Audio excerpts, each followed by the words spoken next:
ओम श्री परमात्मने नमः। इसके पिछले भाग में आप लोगों ने सुना था कि अयोध्या की निछावर लेने के लिए किसने मना किया था। अब आज सुनिए कितनी सुंदर सजी है अयोध्या नगरी।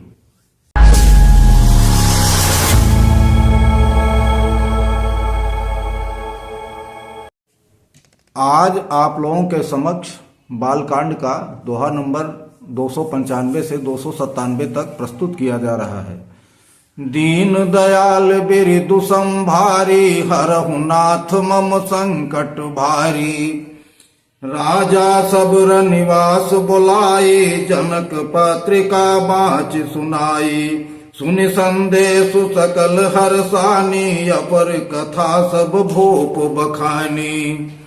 प्रेम प्रफुल्लित राजहि रानी, मनहु सिखने सोने बारिद बानी। मुदित यशेष देहि गुरु नारी, अति आनंद मगन महतारी। लेहि परस्पर अति प्रिय पाती, हृदय लगाई जुड़ावहु छाती। राम लखन कै कीरति करनी, बारहि बार भूप बरबरनी। मुनि प्रसाद कहि द्वार सिधाए, रानिन सब महि देव बुलाए।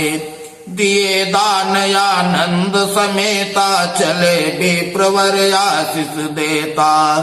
दीन दयाल बिरदु समभारी, हरहु नाथ मम संकट भारी।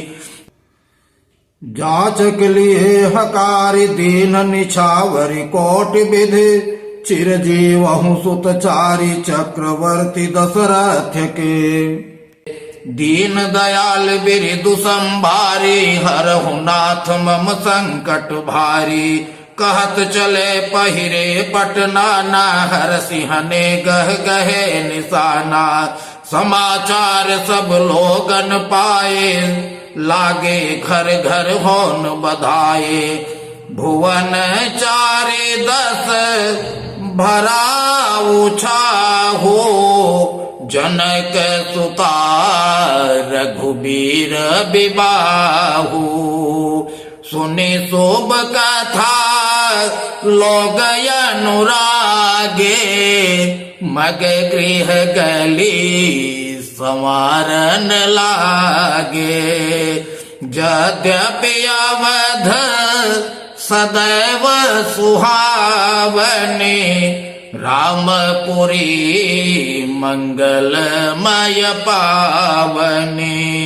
तदपि प्रीति कै प्रीति सुहाई, मंगल रचना रची बनाई। ध्वज पताक पट चामर चारु, छावा परम विचित्र बजारू। कनक कलश तोरण मणि जाला, हरद दूध दधि अक्षत माला। दीन दयाल बिरदु समभारी, हरहु नाथ मम संकट भारी। मंगलमय निज निज भवन, लोगन रचे बनाए। बीथी से चतुर सम, चौके चारु पुराई। दीन दयाल बिरदु संभारी, हरहु नाथ मम संकट भारी। जह तह जोथ जोथ मिल भामिनी, सजी नव सप्त सकल दुति दामिनी। विधु बदनी मृग सावक लोचन, निज स्वरूप रतिमान विमोचनी। गावहि मंगल मंजुल बानी, सुनिकल क्रव कल कंठ लजानी। भूप भवन के मिजाई बखाना, विश्व विमोहन रचहु बिताना। मंगल द्रव्य मनोहर नाना, राजत बाजत विपुल निशाना। कतहु बिरद देवो चरहि, कतहु वेद धुनि भूसुर करहि। गावहि सुंदरी मंगल गीता, लैलहि नाम राम यरु सीता। बहुत उछाहु भवन यति घोरा, मानहु मगि चला चहु ओरा। दिन दयाल बिरदु सम भारी, हरहु नाथ मम संकट भारी। शोभा दशरथ भवन कई, को कबिबर नहीं पार। जहाँ सकल सुर शेष मनि, राम लीन अवतार। दीन दयाल बिरदु संभारी, हरहु नाथ मम संकट भारी। बोले सियावर रामचंद्र की जय। गोस्वामी तुलसीदास जी द्वारा रचित इन चौपाइयों का अर्थ इस प्रकार है। गोस्वामी कहते हैं कि राजा दशरथ जब महल में आए तो सारी रानियों को बुला के, एक जगह बुला के, और जनक जी की पत्रिका के बारे में बताया। तो सारी रानियां हर्ष से भर गईं, मगन हो गईं, और जो आए थे दूत लोग, उनका जब वर्णन सुनाए तो और ज्यादा प्रसन्न हो गई। उनकी प्रसन्नता का कोई वो नहीं था। ऐसे प्रसन्न हो गई, ऐसे प्रसन्न हो गई, मानो जैसे बादल जब गरजता है ना खूब जोर से, तो मोरनी प्रसन्न हो जाती है, चहचहाने लगती है। उसी तरह रानियां जो हैं सब खुश थी, प्रसन्न थी। ये सब सुन के, और वो जो चिट्ठी थी, जो पाती थी, उसको बार बार अपने हृदय से लगा रही थी, बार बार हृदय से लगा रही थी। और इतना खुश थी, इतना खुश थी कि जिसका कोई वर्णन नहीं किया जा सकता। राजा दशरथ भी प्रभु श्री राम और लक्ष्मण का गुणगान गा रहे थे, कीर्ति गा रहे थे, और बार बार यही कह रहे थे कि यह सब मुनियों की कृपा से हुआ है। मुनि लोग अगर ये सब न करते तो ऐसा न होता, आज हमको खुशी नहीं मिलती। इतना प्रसन्न थे। इस तरह कह के वो बाहर आ गए। तो रानी लोग जो है वो ब्राह्मणों को बुलवाई। ब्राह्मणों को बुलवाई तो ब्राह्मणों को खूब ज्यादा दान दिए, इतना दान दिए, इतना दान दिए कि उनकी खुशी का कोई ठिकाना ही नहीं था। ब्राह्मण लोग खुशी होकर आशीर्वाद दे रहे हैं प्रभु को और दशरथ जी को, सबको आशीर्वाद दे रहे हैं। आशीर्वाद देते हुए चले गए। उसके बाद भिक्षुकों को बुलाई, भिक्षुकों को भी करोड़ों दान दिए। वस्त्र है, गऊ है, धन है, खूब दान दिए। तो भिक्षु लोग भी खूब आशीर्वाद दिए। चक्रवर्ती राजा दशरथ के चारों पुत्र जो है चिरंजीवी हों, खूब दान, खूब आशीर्वाद दिए। आशीर्वाद देते हुए नए नए वस्त्र पहन के वो सब चल दिए। नगाड़ा बजाने वाले इधर नगाड़ा बजाना शुरू कर दिए जोर जोर से। नगर वासियों को जब पता चला कि इस तरह का खबर आई, उन लोगों को भी जब पता चला, तो उनके सबके खुशी का ठिकाना नहीं था। पूरा अयोध्या जो है खुश, पूरा अयोध्या खुश, और अपने साथ पूरे मस्ती में सवार। इतना खुशी कि गली है, चौराहा है, घर है, देवालय है, जितना भी है सब सजाना शुरू कर दिए। अब खूब बढ़िया बढ़िया अच्छा अच्छा मंगल बंधनवार, पताका और सब लगा लगा के अपना अपना घर, अपना अपना वो सब सजाना शुरू कर दिए। खूब अच्छी तरह से सजाए और सब मग्न है, आपस में सब गीत भी गा रहे हैं, गाने भी गा रहे हैं। मतलब अवधपुरी तो पहले से ही अयोध्या सुंदर थी, लेकिन फिर भी लोग तोरण है, पताका है, बंधनवार है, अक्षत है, दही है,